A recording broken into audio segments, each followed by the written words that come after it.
Hey Scott, welcome to the Orvis Rod Shop. Glad to have you here. This building is really where everything happens, from rods, rod design, testing, everything.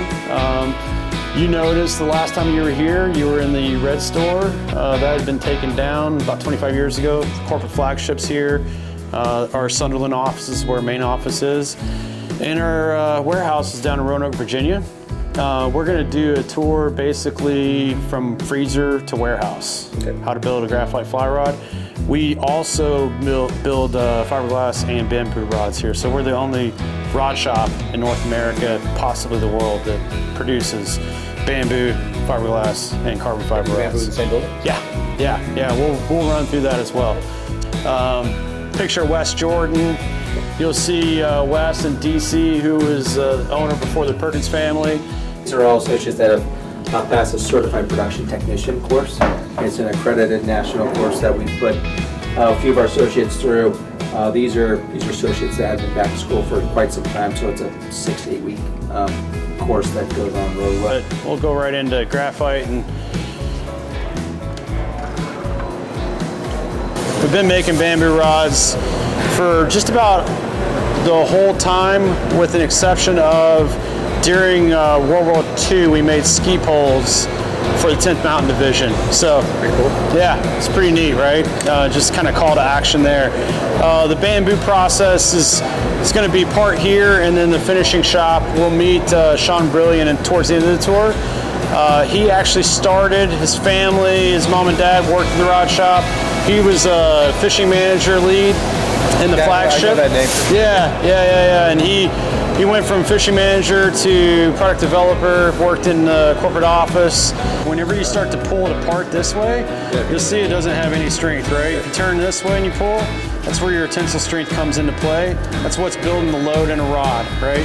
We do a lot of proprietary stuff when we call it construction techniques.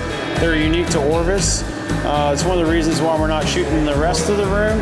Make what I would consider simple shapes with a heavy tolerance. This is one sheet at a time being cut. That's one piece being cut. It's cutting the flags out. Yeah. It's just a release backing paper to hold everything together until you're ready to roll.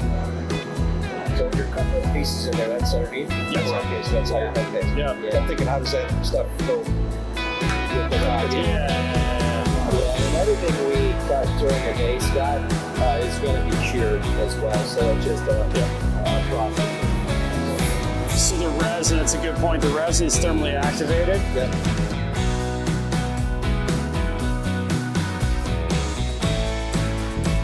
So unsanded. Think about superfine OG carbons were unsanded, trout bums were unsanded. You go to sanded, and we're just basically taking off and kiss sanding with this centerless whetstone grinder behind us.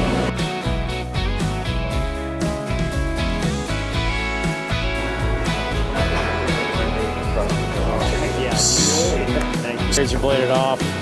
Take a little bit of sandpaper and make sure that it's matched flat.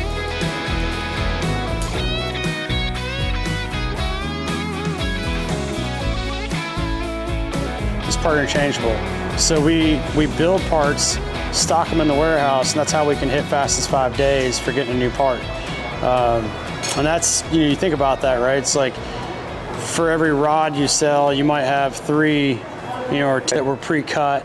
And obviously that match set, that's why the industry requires you to send your rod back. Is where they lived when it was sold to them. That's wild. And then we kept records. I mean, So you got to have boxes of these things, right? There's there's some of them there. He's got places for them. Yeah. Good. She's a lot crooked, a lot wet. Yeah. But come along great though. I was really surprised. It's got your hat on, dude. Polished out. Perfect. Those are actually rotating the rods around. If you put your head on that drum, your head would actually rotate around, and that's allowing the epoxy to cure without tear dropping down to one side. And as the rods come through, they go through final inspection.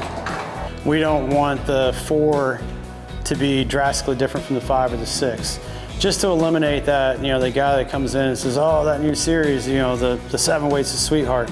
They really screw up the 6. The 5's okay, right? So we want to design consistency. The other thing is we, when I first started, we would test breakage 2 ways. We'd send rods out, people would fish them. We were sending them to people who knew how to handle fish and handle rods, fight tarpon, whatever. We would see, really no breakage issues, great checkbox.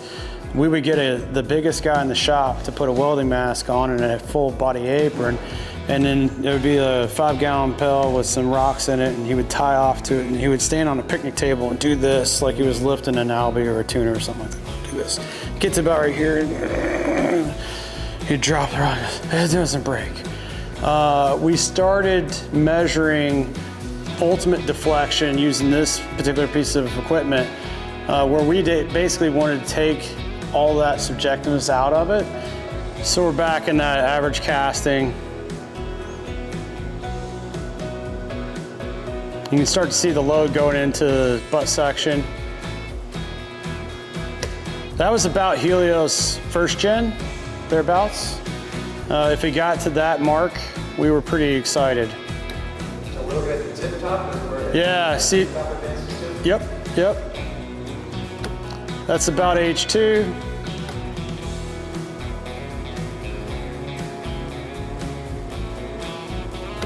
Just to call this out, if you were on a boat with somebody and their rod was bent like that, everybody would be screaming, right? That's H3. A new Orvis standard is there. 4th gen Helios forward. Now, the crazy part about this is everybody is like, we used to be like, oh, and we blew up a rod, right? People still like blowing up rods, so I'm gonna take this tip top through. It's already passed way beyond expectations. So I'm gonna take it through the pulley system and we're just gonna see how far it'll go. Now we're into the trolling motor.